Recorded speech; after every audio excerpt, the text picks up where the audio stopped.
ഇസ്രായേലും അമേരിക്കയും ഇറാനെതിരെ യുദ്ധം കടുപ്പിക്കുമ്പോൾ സോഷ്യൽ മീഡിയയിൽ വീണ്ടും നിറഞ്ഞു നിൽക്കുന്നത് ഉത്തര കൊറിയൻ നേതാവ് കിം ജോങ് ഉന്നാണ്.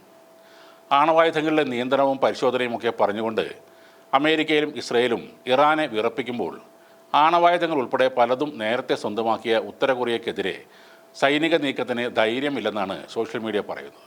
എല്ലാ കാലത്തും ലോകമെങ്ങും ചർച്ചയാകുന്ന ഒരു വിഷയമാണ് ഉത്തര കൊറിയയുടെ ആണവ മിസൈൽ ശേഷി.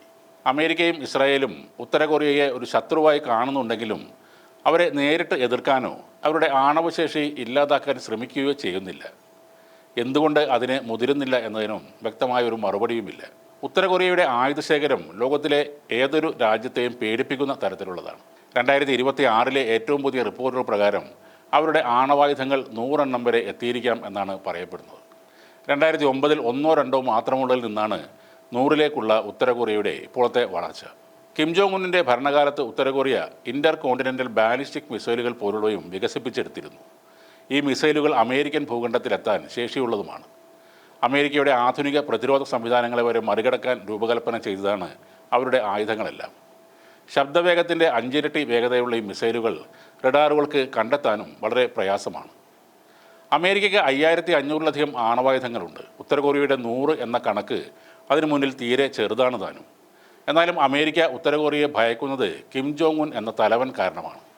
എപ്പോൾ വേണമെങ്കിലും എടുത്ത് ഉപയോഗിക്കാവുന്ന ഒന്നാണ് ഈ ആണവായുധം എന്ന ചിന്താഗതിക്കാരനാണ് കിം ജോങ് ഉൻ. അതുകൊണ്ട് തന്നെ ഒരു യുദ്ധമുണ്ടായാൽ സൗത്ത് കൊറിയയിലെ 30,000 വരുന്ന അമേരിക്കൻ സൈനികരെ ഇല്ലാതാക്കാൻ ഉത്തര കൊറിയയ്ക്ക് എളുപ്പത്തിൽ സാധിക്കും. ഇസ്രായേൽ ഇവരെ ഭയപ്പെടുന്നത് ഇറാനുമായി ഉത്തര കൊറിയയെ ബന്ധപ്പെടുത്തിക്കൊണ്ടാണ്. ഉത്തര കൊറിയ ഇറാനിലേക്ക് മിസൈൽ ആണവ സാങ്കേതികവിദ്യ കയറ്റുമതി ചെയ്യുന്നു. അത് ഇറാൻ്റെ ആണവ പദ്ധതിയെ ശക്തിപ്പെടുത്തും എന്നതാണ് ഇസ്രായേലിൻ്റെ പേടി. ഉത്തര കൊറിയയ്ക്ക് ആണവായുധങ്ങൾ ഉണ്ടെങ്കിലും അമേരിക്കയും ഇസ്രായേലും അത് നിർവീര്യമാക്കാൻ അവരെ നിർബന്ധിക്കാത്തത് ഭയം കൊണ്ടുകൂടിയാണ്. ചൈനയുടെയും റഷ്യയുടെയും പിന്തുണ, കൂടാതെ ഏത് സമയത്ത് വേണമെങ്കിലും കയ്യിലുള്ള ആണവായുധം പ്രയോഗിക്കുമെന്ന ഭീഷണി, ഇവയെല്ലാം ഉത്തര കൊറിയയ്ക്ക് മേൽക്കൈ നൽകുന്നുണ്ട്. ഉത്തര കൊറിയയുടെ ആയുധങ്ങൾ അമേരിക്കയും ഇസ്രായേലിനെയും മാത്രമല്ല ലോകത്തുള്ള രാജ്യങ്ങളെയെല്ലാം ഭയപ്പെടുത്തുന്നതാണ്. അതുകൊണ്ട് തന്നെയാണ് നേരിട്ടൊരു യുദ്ധത്തിന് വൻശക്തികൾ തയ്യാറാകാത്തത്. അമേരിക്ക ചെറുതായി പോലും ഒരു ആക്രമണത്തിന് തുനിഞ്ഞാൽ ദക്ഷിണ കൊറിയയെ കത്തിച്ചുകൊണ്ടാകും കിം ജോങ് ഉൻ അതിന് മറുപടി നൽകുന്നത്.